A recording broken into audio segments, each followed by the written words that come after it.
Good morning, ladies and gentlemen. My name is Roger, and there are many things said about my relationship with Ricardo. The first thing I want to do is clarify my relationship with him. He's not my friend. He's not my associate. He's not a worker. He's my son. Ricardo lives in my home. He lived in my home before I went to prison. And he lived in my home when I came home. He picked me up from prison, from Eve Leary when I was released, when I came home. And he's never left my side. The night that he died, he was by my side. So this is an attack on my home. Whoever did this didn't kill an associate, didn't kill a friend. They came into my home and murdered my son. This is an attack on my home and my family. There's another important point I want to make before I continue about him. This was not an attack on Ricardo. This today is especially difficult for me. It's difficult today and the days forward to face Ricardo's friends and family because he died in my place. Make no mistake about it. Ricardo died in my place. Every single one of those bullets were meant for me. All 20-something of those bullets were meant for me. I'm standing here almost speaking to you as from the grave. That night, only God knows how greater of a tragedy was avoided. As Ricardo's niece was in Palm Court with me. Becky was in Palm Court with me, my daughter. Many other patrons was in Palm Court. Palm Court was closing. People were exiting. 2 men may have jumped out the car, but we believe there were more inside. Ricardo, there's a verse in the Bible that says, in Hebrews 9:27, it says that it is appointed for men to die once, and after there's the judgment. Today, and you have to believe this, if you believe that it was his appointed time. No man can determine your death unless God allows it to happen. The enemies can plan all they want. I'm still standing here today, even though I wish I could replace him today. Ricardo, the outpouring of love in Ricardo's life. Ricardo was not a financially wealthy person, but you have to know who this guy is to understand why everybody is so hurt about this.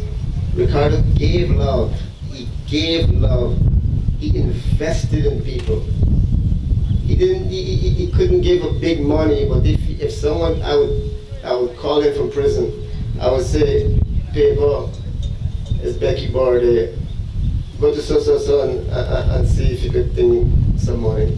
He said, no matter with him, man, I take care of it. He never, no matter what, he was always there for me. He has never allowed anybody to disrespect me to his face. He's always stood for me.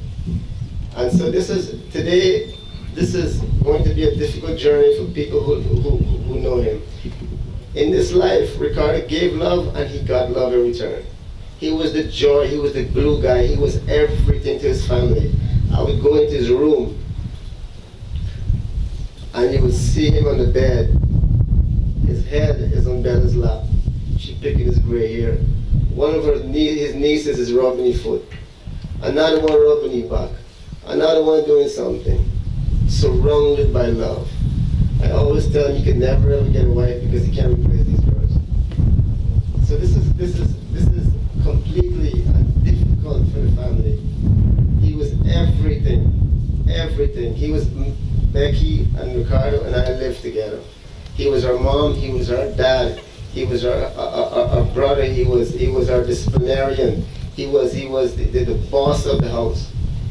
That little puppy right there, when Becky got that puppy for Christmas, I had to hide that puppy from him. Because, you know, he go around and say, we don't know how to take care of puppy. But after 2 weeks, a week, people held that puppy and loved him the way he loved us. So this is not a tragedy that is easy on the people that know him and love him. I'm getting calls from all over the world that people knows and touches all over the world about his life and his legacy and all the things that surround him. Before I go, I wanna. This is extremely important. There are a lot of things that are being said about this. This is not an incident that we could move on from that easily. This was an attack on everyone that loves Ricardo. I want to share with you and clarify some things that happened that night. We arrived at Palm Court at 8:42. The assassins arrived at 9:42 and parked obliquely to attack the driver of the Ford, a vehicle that I drive, and only I drive. They stayed there, and 10:01 Ricardo left, and I presumably believe he left to bring the car around to put it in front of Palm Court. That's what he always does. That's what he always does. When he approached that vehicle and put that light on, they were alerted that the driver is coming. And he was mowed down in a hail of bullets. No doubt, at least 40 rounds were fired. 25 at least hit his body. Ladies and gentlemen, that car stayed there for 20 minutes, a stolen car, stolen plates, and with at least 2 gunmen inside with high-powered caliber weapons. Shortly after they parked, a police patrol drove by, and they were not fazed. They didn't leave that patrol car, stopped in front of the vehicle next to them. I'm telling you all this because of evidence that are available in the public. They were unfazed. They waited for 20 minutes and they shot him at 10:01. Then they drove for 30 minutes. At 10:29, they turned off the East Bank Junction. I'm gonna say that again. They drove from Palm Court for 29 minutes, for 30 minutes, from 10:01, 10:28, 28 minutes. They drove from Palm Court all the way to the most populous and busy highway in Guyana, unencumbered by a single police patrol, even though at the scene, police were there harassing witnesses in minutes. And there was one state security vehicle that arrived there in seconds. Yet, no roadblock was erected all the way to East Bank. All the way to East Bank.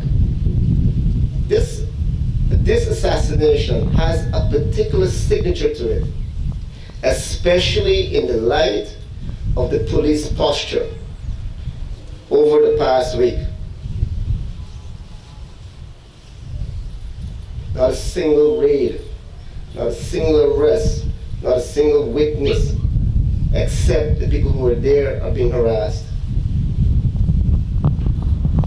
This car parked feet, yards away from the Prime Minister's residence and the President's residence. Over 40 high caliber rounds were fired, killing this boy. That car drove all the way to Suicide. Yet, the police, Guyana Police Force, has not considered this crime a major crime investigation. This crime has not even reached to Eve Leary. That is a particular signature of this investigation. That car sat there under 3 state cameras and at least 2 private cameras. We heard state cameras not working. It's been turned off how long ago? There is no evidence here. The police are not following evidence in this matter. When that night, it's common practice in Guyana Police Force to erect roadblocks when this kind of thing happens. Common practice. It did not happen that night. It didn't happen in the East Bank, it didn't happen in the East Coast.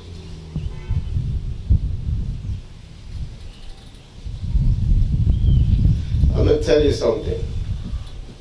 When the state security, that night, state security apparatus failed Ricardo.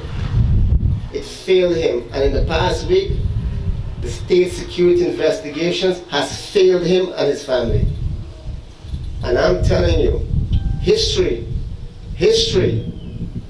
can tell us that when there is no state security, lawlessness will prevail. The hearts of men bleed for justice. It's a natural, God-given, inalienable thing that God gives man to strive for justice. And this act here, this injustice, if the police do not investigate this crime and follow the evidence rather than follow the money or any kind of corrupt motive, the hearts of men will become enraged.